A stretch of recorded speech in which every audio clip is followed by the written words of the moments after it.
Tutoriel HubSpot CRM pour débutants 2023. Tutoriel complet et approfondi.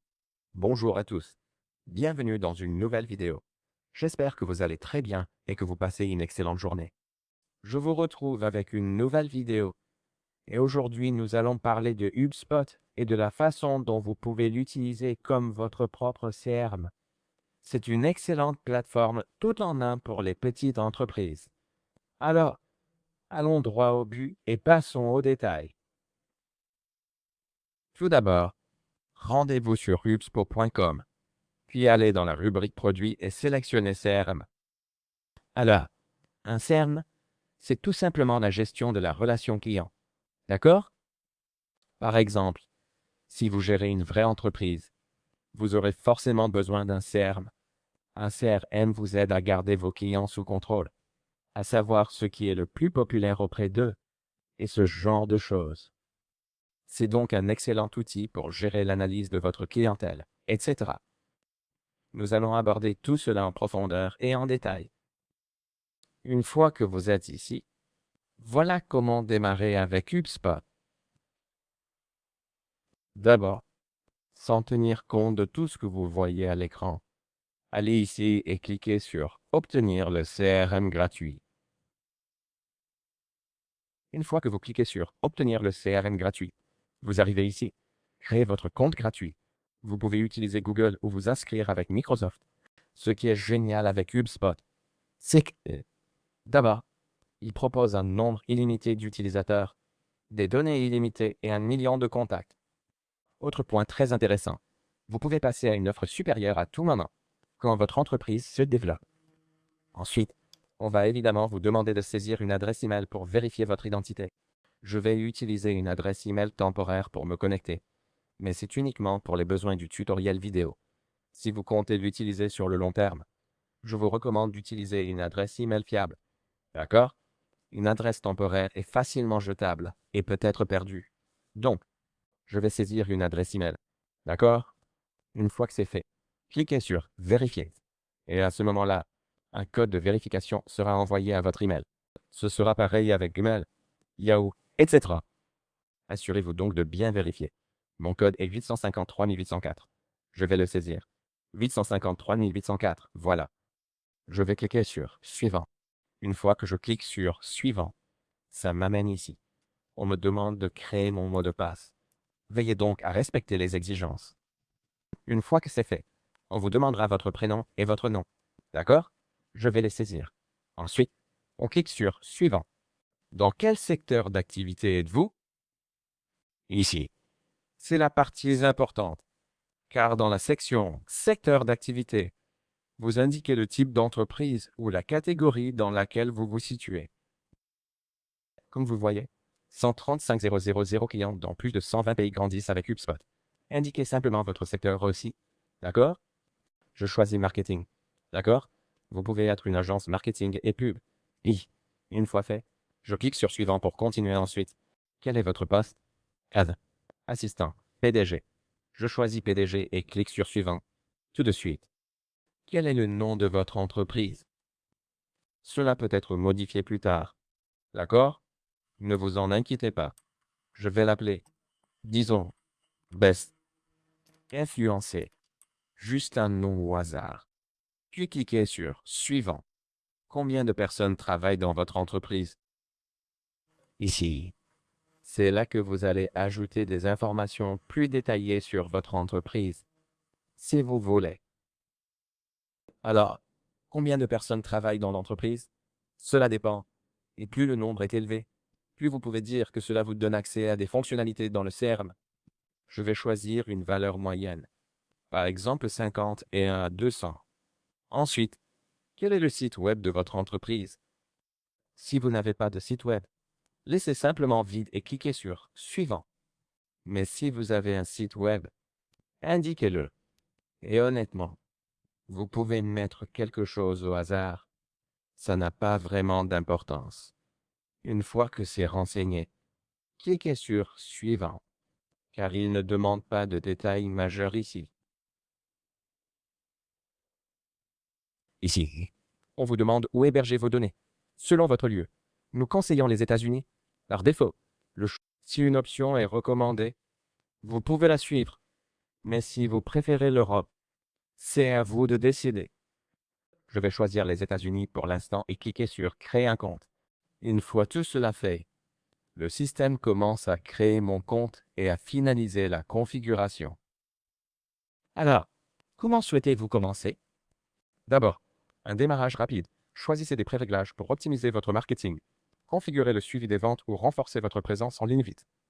Et puis, il y a évidemment la configuration manuelle, où l'on vous guidera pour repartir de zéro. D'accord? Pas besoin de guide. D'accord? Cliquez simplement sur Démarrage rapide. On va déjà commencer maintenant. Tout de suite. Parfois, on vous demandera de choisir une démo pour vous faire la main sur le CRM gratuit et voir ce qu'il vaut. Il y en a pour tous. Marketing, commerciaux, managers. Sélectionnez votre profil. Ils vous proposeront une démo interactive. D'accord? Vous pouvez donc lancer cette démo interactive, si c'est ce que vous voulez. Mais évidemment, la démo interactive n'est pas nécessaire si vous regardez ma vidéo, parce que je vais passer en revue tout ce qui est important pour utiliser votre CRM. Maintenant, une fois que vous avez tout fait, rafraîchissez la page. Puis, une fois la page rechargée, connectez-vous avec votre compte. Donc, voilà. Vous allez saisir l'email que nous venons de choisir, puis le mot de passe que nous venons de définir. Cochez « Se souvenir de moi », puis simplement cliquez sur « Connexion ». Une fois fait, vous êtes ici.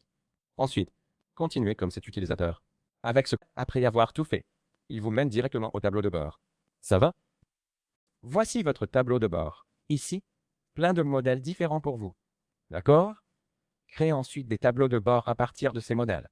Il y a l'aperçu du chat, où vous démarrez avec un tableau de bord composé de 6 rapports, qui montrent le type de demande que votre équipe reçoit via le chat. Et il inclut 6 rapports par défaut. Et aperçu email. D'accord? Démarrez avec un tableau de bord composé de 6 rapports, qui montre le type de demande que votre équipe reçoit par email. Et il inclut 6 rapports par défaut. Et bien sûr, vous avez d'autres tableaux de bord. Marketing, performance des canaux, vente, suivi des opportunités, récap vent, aperçu service, évolution de la performance, équipe et SLA des tickets, visite et engagement web, analytique du site. D'accord? Donc ici, c'est l'écran de base.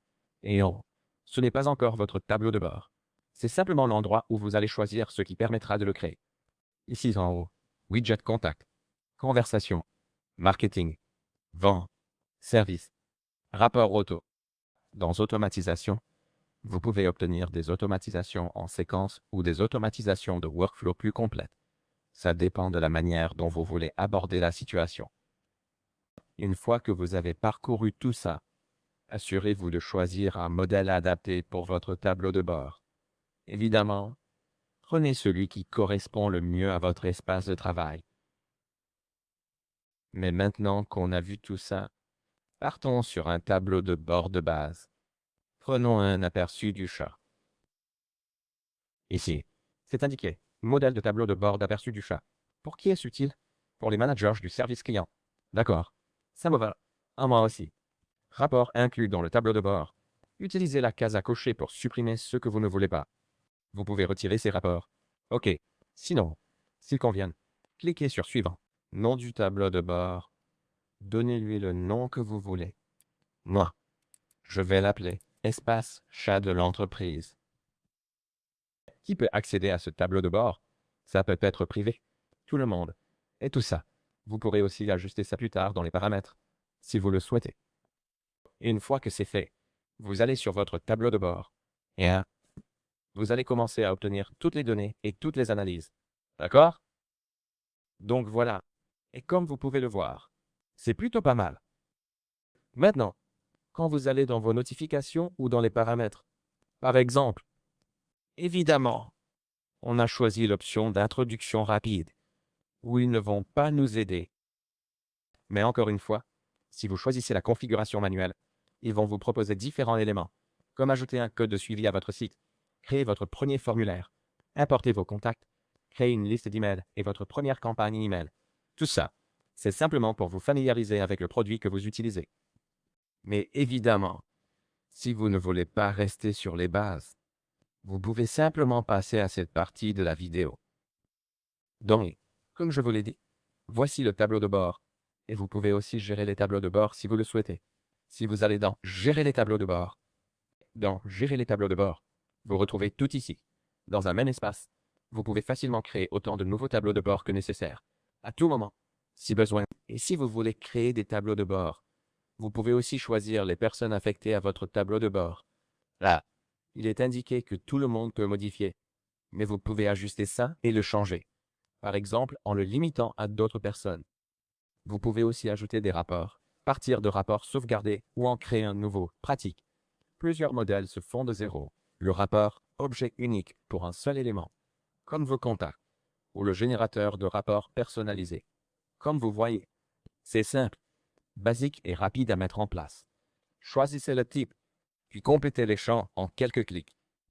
Donc, pour l'instant, je vais quitter. Et maintenant, on va parler des contacts. Parlons de la gestion des contacts, parce que les contacts sont l'une des choses les plus importantes dans un CRM. C'est là que vous allez inviter vos employés, ou peut-être vos clients, voire votre employeur. Sachez que HubSpot gratuit vous permet d'aller jusqu'à 1 million de contacts. Et 1 million de contacts de façon réaliste. C'est énorme.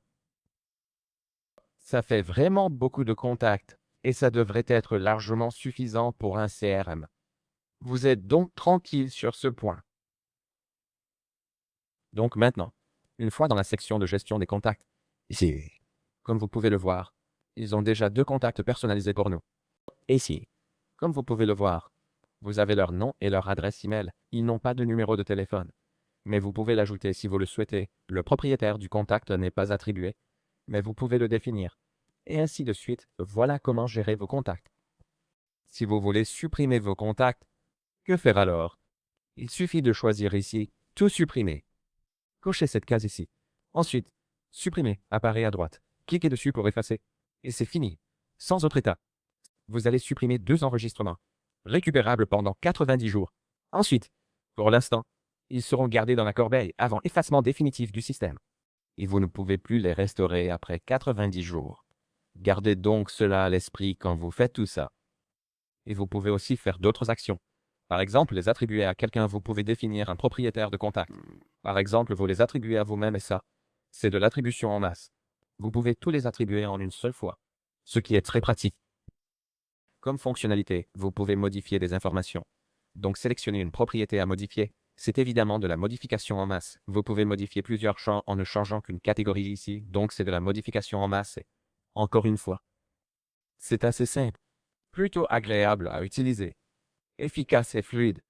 C'est ce que, selon moi, le CRM HubSpot vous apporte. Bien sûr, vous pouvez aussi créer des tâches en masse. Vous choisissez les tâches pour un nom de contact. Vous avez les types d'activités, les priorités, attribuées à, et tout ça. Tu sais, ce que tu peux choisir. Il y a aussi l'inscription en séquence. Mais ces options demandent une mise à niveau pour bien fonctionner ici. Donc, je vais passer tout ça. Et voyons maintenant comment connecter votre compte de messagerie à HubSpot. D'accord? La connexion de votre compte de messagerie peut être un peu contraignante, parce que vous allez devoir importer vos contacts. Pour ça, vous devez connecter votre compte de messagerie. Pour ça, allez dans Paramètres en haut à droite, dans le menu de gauche. Cherchez Intégration. Elles sont dans la rubrique Compte et Configuration, juste ici. Une fois dans Intégration, vous allez dans Fournisseur de services de messagerie. Puis, dans Fournisseur de services de messagerie, vous allez synchroniser un email. Pour cela, cliquez sur Connecter un fournisseur de messagerie. Et votre fournisseur doit être l'un de ces 5. Mailchimp, Campaign Monitor, Aubert, Constant Contact ou Gresponse. Si vous n'avez aucun de ceux-là, vous ne pourrez pas vraiment synchroniser vos emails. Assurez-vous donc d'en avoir au moins un. Une fois que vous en avez un, synchronisez-le. Puis, après la synchronisation, connectez votre boîte de réception. Votre boîte peut être Gmail, Hotmail ou Yahoo aussi. Et vieilli. Une fois que c'est fait, cela synchronise vos emails et connecte votre compte de messagerie à HubSpot. Et croyez-moi, C'est une fonctionnalité extrêmement utile à avoir. Parce que plus tard, lorsque vous importerez des contacts ou que vous voudrez envoyer un message directement dans la boîte de réception de quelqu'un, cette fonctionnalité sera particulièrement utile. Et ça va aussi être utile parce que, lorsque vous contactez vos collaborateurs ou employés, ils doivent savoir qui les contacte. S'ils reçoivent un email anonyme, ils seront évidemment moins enclins à cliquer dessus pour voir de qui il provient, et ainsi de suite. Donc oui, c'est pourquoi la synchronisation des emails est importante. Et pendant la synchronisation, il vous demandera différentes vérifications, par exemple HubSpot qui veut se connecter à votre compte Google ou Yahoo.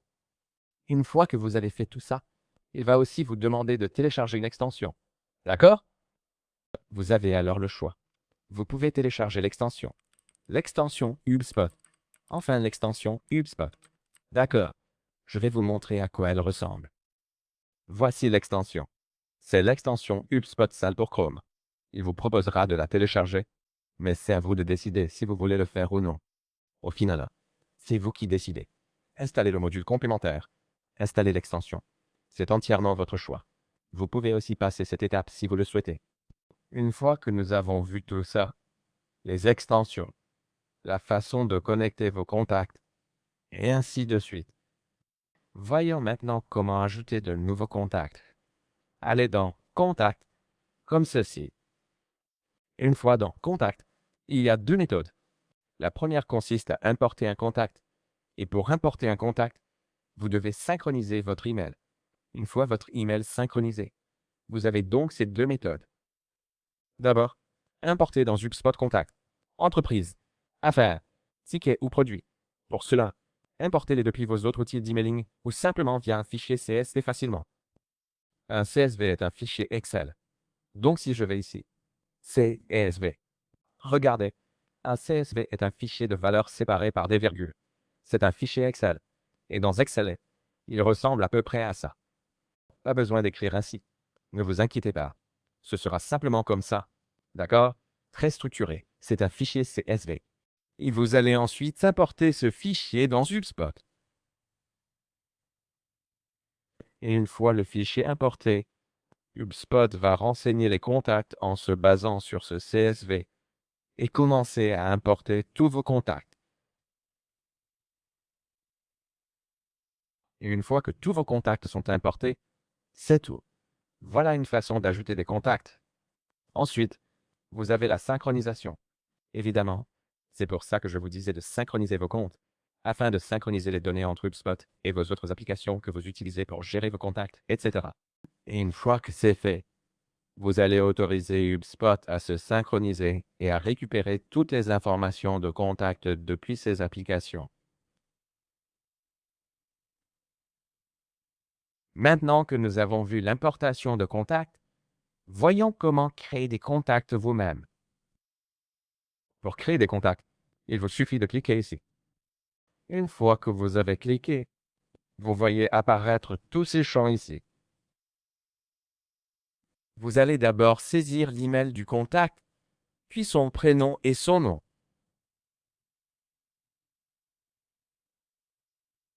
Ensuite, vous avez ces champs. Propriétaire du contact, intitulé du poste, numéro de téléphone, étape du cycle de vie et statut du lead. Allons-y, remplissons tout ça. D'abord, l'email. Vous le saisissez comme ceci. Écrivez d'abord le prénom, puis le nom. Ensuite, précisez qui est le propriétaire du contact.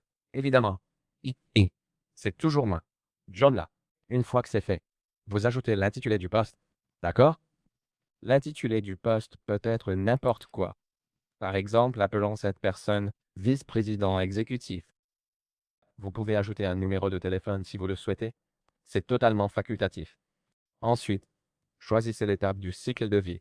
Par exemple, abonné, lead, qualifié marketing, qualifié vente, opportunité, client, etc. Je vais le mettre en abonné. Et pour le statut du lead, vous avez plusieurs options. Par exemple, nouveau, ouvert, en cours, affaire ouverte, non qualifié, tentative de contact, connecté, mauvais timing, etc. Je vais choisir ouvert. Une fois que c'est sélectionné, vous pouvez soit cliquer sur Créer et ajouter un autre, soit simplement sur Créer. Je vais le créer tout de suite. Une fois créé, vous arrivez sur la page du contact, comme ceci. Voilà. D'accord? Ici, vous retrouvez tous les détails du contact, toutes les informations dont vous avez besoin. C'est pratique d'avoir tout ça pour vos contacts. Comme vous pouvez le voir, plusieurs éléments sont disponibles. Ici, c'est une note. Vous pouvez créer une note pour votre contact. Ici, vous pouvez envoyer un email, passer un appel, créer une tâche, planifier une réunion, puis accéder à plus d'options. Et dans plus d'options, vous pouvez enregistrer un SMS, un message LinkedIn, un message WhatsApp, etc. si le contact a connecté ces canaux à son interface principale. Une fois que vous avez passé tout cela en revue et vérifié que tout est correct et comme vous le souhaitez, vous revenez simplement à votre liste de contacts. Dans les contacts ici, voyez, c'est celui qu'on vient d'ajouter. Les deux autres contacts sont des exemples fournis. Ne nous concentrons pas dessus.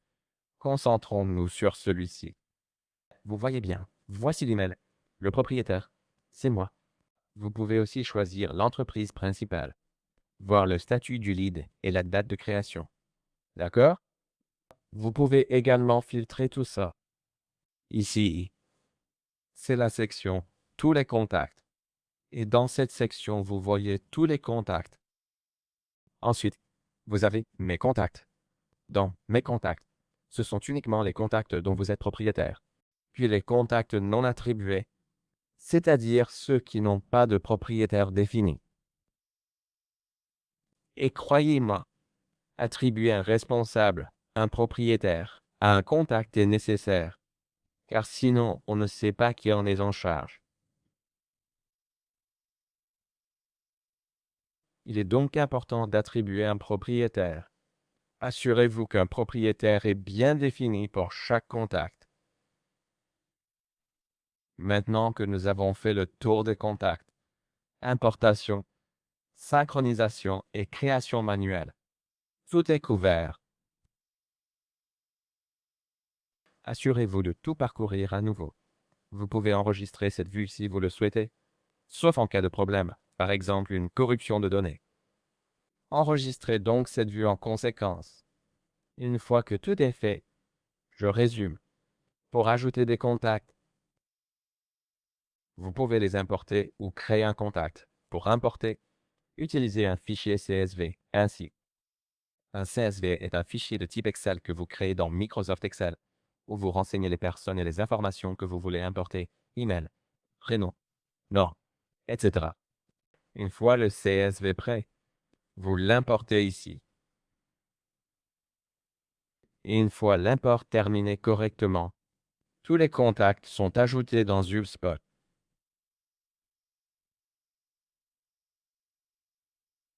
Vous pouvez aussi les synchroniser. Il s'agit d'une synchronisation bidirectionnelle entre deux comptes. Une fois la synchronisation effectuée, les données sont mises à jour dans les deux sens. C'est très utile et assez simple. Maintenant que nous avons vu ça, passons à l'ajout des utilisateurs et des équipes. D'accord? Là, c'est évidemment un seul contact. C'est assez simple. Voyons maintenant comment ajouter des équipes complètes. Pour ça, on va aller dans Paramètres. Une fois dans Paramètres, vous trouverez ici l'utilisateur et équipe dans la configuration du compte. Voilà, utilisateur et équipe. Ici, vous pouvez créer de nouveaux utilisateurs, personnaliser les autorisations et supprimer des utilisateurs de votre compte. Maintenant, HubSpot gratuit offre des utilisateurs illimités. Allez dans Utilisateurs, puis cliquez sur Créer un utilisateur ici. Voilà, vous pouvez créer plusieurs nouveaux utilisateurs en même temps. Encore une fois, créez un nouvel utilisateur et ajoutez une adresse email si vous le souhaitez. Par exemple, je vais ajouter une adresse comme ceci. Une fois l'adresse ajoutée, vous avez aussi la possibilité de créer plusieurs utilisateurs d'un coup. Même chose, créer plusieurs utilisateurs d'un coup. Importez leurs infos depuis un fichier. Simplement utiliser un CSV. C'est très pratique. Ça fait gagner beaucoup de temps. L'import est vraiment efficace. C'est une excellente fonctionnalité, avec des imports rapides, etc. Vous pouvez réutiliser ça si vous voulez. Mais je vais passer cette partie. Et on va simplement ajouter un utilisateur correctement.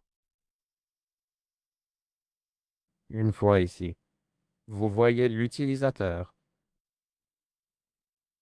Dès maintenant, vous pouvez leur attribuer une équipe. Pour cela, créez l'équipe correctement. Une fois l'équipe créée, vous aurez ici toutes ces options. Par exemple, l'accès au CRM. Tous les utilisateurs ont un niveau d'accès CRM de base et peuvent créer des enregistrements. Vous pouvez gérer l'accès de chaque utilisateur avec ses autorisations. Puis, l'accès aux objets. Gérer les enregistrements que les utilisateurs peuvent voir, modifier ou échanger dessus. Voir, c'est choisir quels enregistrements l'utilisateur peut consulter. Modifier, c'est choisir quels enregistrements l'utilisateur peut changer. Supprimer, c'est choisir quels enregistrements l'utilisateur peut supprimer. Ensuite, contact, société, affaires, pied, tâches, factures, outils CRM aussi. D'accord? Gérer l'accès. Comment les utilisateurs interagissent ici avec les fiches. Vous avez workflow, message, suppression en lot, import-export, réglage propriété, flux de chat. Vous avez aussi la section marketing. D'accord? Dans la section marketing, vous pouvez leur donner un accès marketing si vous le souhaitez. Vous le voyez, mon accès marketing est activé. Un bon réglage aussi. Vous avez les paramètres salles. L'accès service si vous voulez leur en donner. L'accès au rapport. L'accès au compte. Enfin tout ça. Ce sont donc des éléments à garder à l'esprit lorsque vous créez un utilisateur.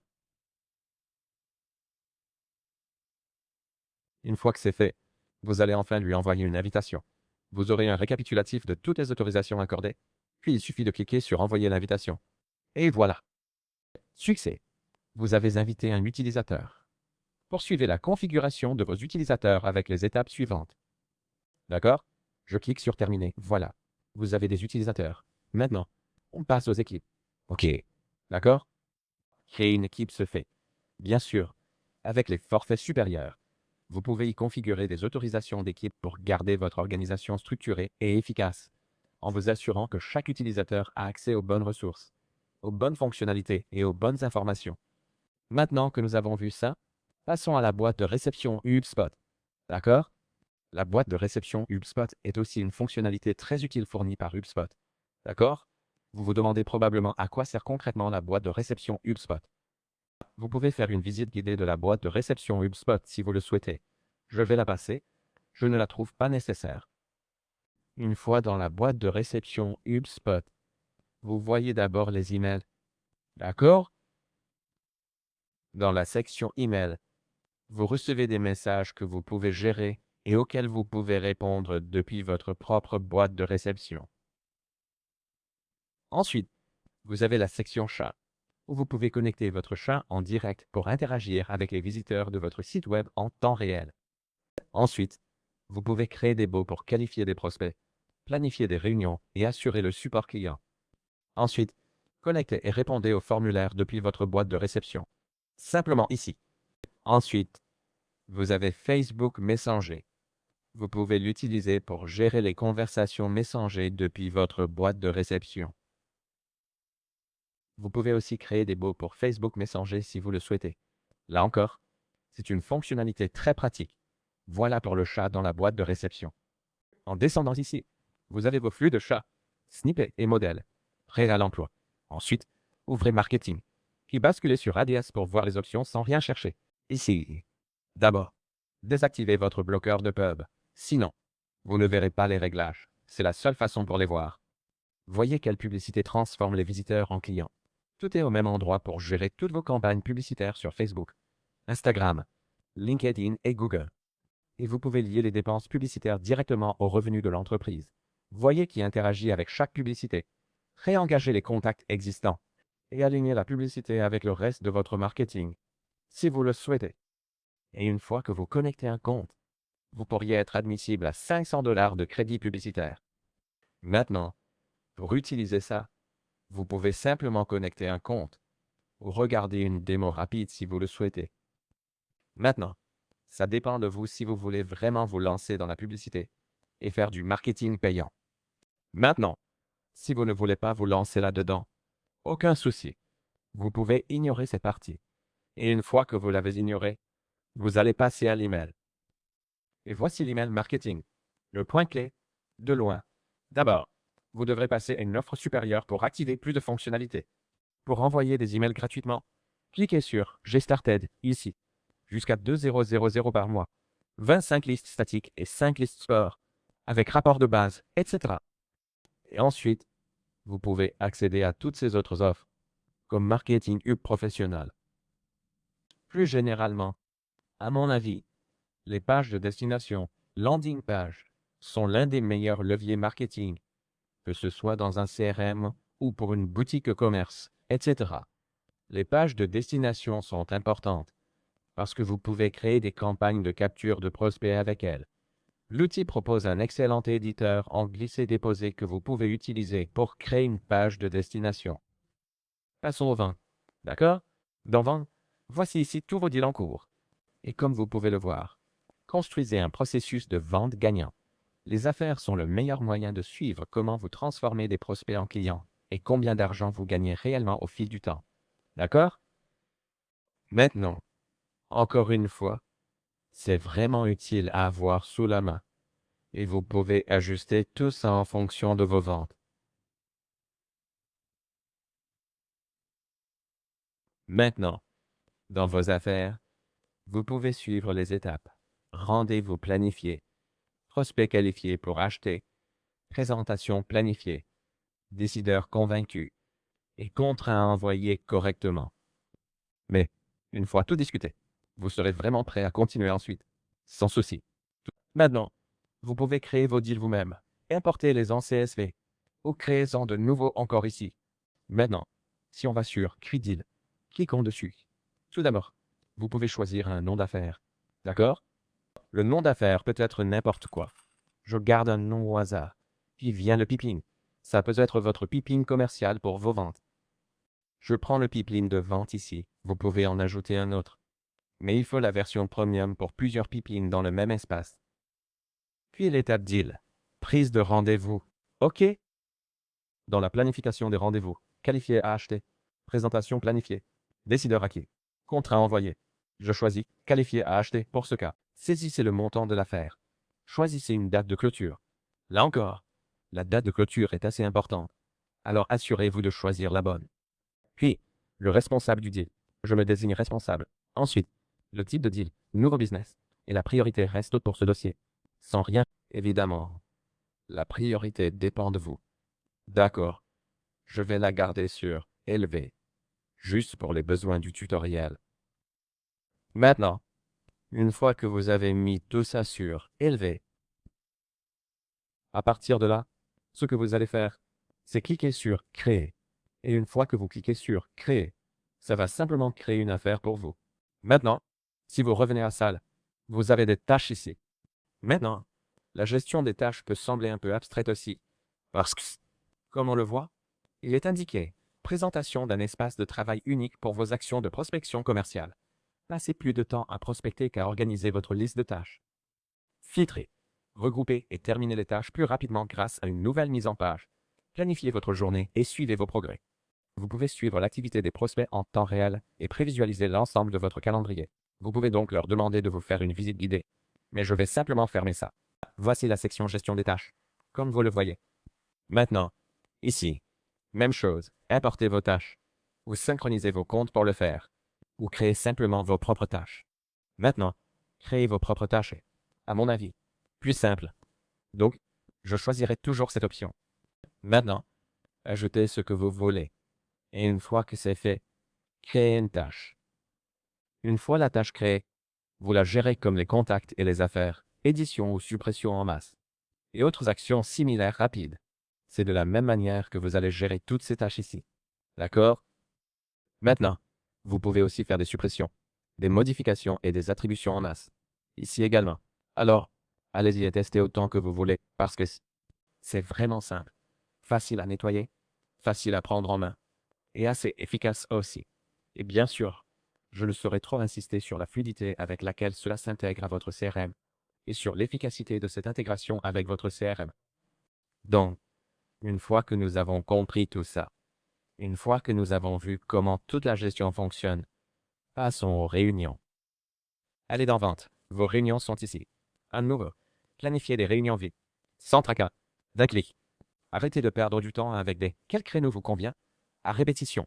Les emails d'aller-retour. Partagez des pages de planification avec vos contacts. Ils pourront facilement réserver un créneau qui leur convient. Ensuite, les événements sont automatiquement ajoutés au calendrier de tout le monde. Il vous suffit donc de cliquer sur « Get Started ». Maintenant, cliquez sur « Get Started », puis vous arrivez ici. Vous pouvez aussi monétiser vos réunions. Ajoutez un lien de paiement à une page de planification pour que les clients puissent payer après avoir choisi un créneau. Supprimez encore le logo HubSpot de la page de réservation pour enlever le marque-page et le reste. Maintenant, pour planifier des réunions, vous pouvez aussi intégrer votre agenda Google à ce service. Et vous vous demandez probablement à quoi ça sert. En gros, connecter votre agenda Google facilite la configuration du CRM HubSpot, notamment pour savoir quand ont lieu vos réunions, quel jour vous êtes libre, quel jour vous êtes occupé, et quel jour vous êtes en congé, etc. C'est donc à ça que ça sert. Et vous pouvez aussi créer vos propres pages de planification si vous le souhaitez. Le type de page de réservation peut être tête-à-tête, groupe ou round robin. En tête-à-tête, un contact réserve une réunion sur votre calendrier avec une seule personne de votre équipe. Ensuite, vous avez la planification de groupe, où les contacts peuvent planifier une réunion avec plusieurs personnes de votre équipe. Enfin, vous avez la rotation round robin, où les réunions sont automatiquement attribuées à un membre de votre équipe en fonction des critères que vous définissez. Maintenant que nous avons parlé de la création des pages de planification et de tout ça, passons aux tickets. D'accord? Les tickets servent essentiellement à suivre les demandes et les incidents de vos clients. Créez des tickets et attribuez-les à un membre de votre équipe, afin qu'il puisse apporter la bonne aide au bon moment. Et c'est encore une fonctionnalité très utile, et vous pouvez créer des tickets de la même manière que le reste. Cliquez sur « Créer », puis renseignez-les aussi simplement que vous le souhaitez. Et bien sûr, automatisation, workflow, séquence, tout est là, mais disponible seulement avec un compte premium, version payante plus. Bref, c'est l'essentiel de ce qu'il y a dans le CRM HubSpot. Si vous avez aimé cette vidéo, pensez à mettre un j'aime et à vous abonner à la chaîne. Si vous en voulez plus, dites-le en commentaire et j'en ferai d'autres. Et n'oubliez pas de partager cette vidéo avec toute personne qui aurait besoin d'un tutoriel sur un CRM. Et voilà, c'est à peu près tout. Merci d'avoir regardé jusqu'au bout. Passez une excellente journée à tous. C'est tout pour moi. À bientôt. Je vous dis au revoir.